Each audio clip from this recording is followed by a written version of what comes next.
International news, where all 4 crew members on board a cargo plane that crashed in Nairobi, Kenya, have been confirmed dead. The plane that was bound for Somalia was carrying a herbal stimulant. Let's find out what it's all about. We go live now to our eNCA East Africa Bureau Chief. It's Robin Creel who joins us. Robin, good day to you. Terribly sad day for the aviation industry in Kenya. What can you tell us about this morning's tragedy? Well, it happened essentially when it was still dark, very, very early this morning, Gareth. Shortly after 4 a.m., we believe, this cargo plane took off.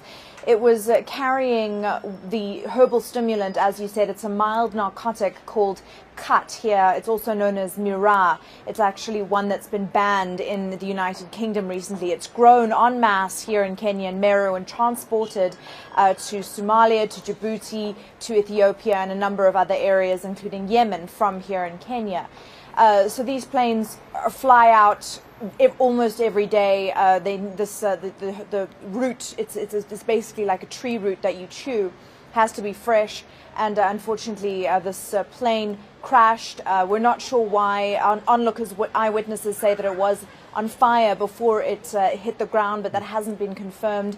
And obviously investigations into exactly why this plane crashed into a building, injuring 2 people, one of whom at least had to go to hospital for burns inside that building. Luckily, it was at 4 o'clock in the morning when the building was mostly empty.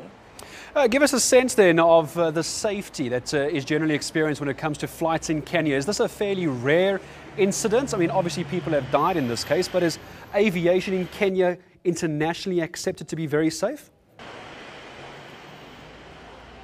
It is. Kenya Airways is probably one of the top airlines in Africa, and in terms of across Africa, yes, the airports have to be fairly strict, especially Jomo Kenyatta International Airport, which this flight was taking off from, would have to be strict. But ultimately, things can go wrong, and things do go wrong even in South Africa, where the rules are even tighter.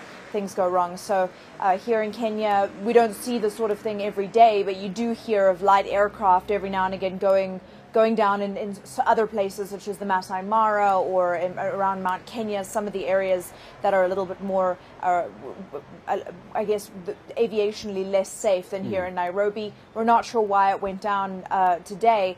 It was still dark, as I said, and it would have just taken off. It would have been full of fuel, and the fire would have engulfed the entire plane, killing everyone on board. I imagine as part of safety protocol, the airport it took off from would have been shut down just afterwards. Has that reopened again? Is it continuing as normal? Yes, in fact, I didn't hear much about there being too many delays or anything like that. Even though it did occur close to Jomo Kenyatta International Airport, about 3 minutes, we believe, after it took off. It doesn't seem like there were a lot of flight delays as a result of this. However, it was very, very early in the morning, but you do see a lot of flights landing at around 5, 6 a.m. at JKIA. So we didn't hear too much that there were many international flights delayed or having to be diverted.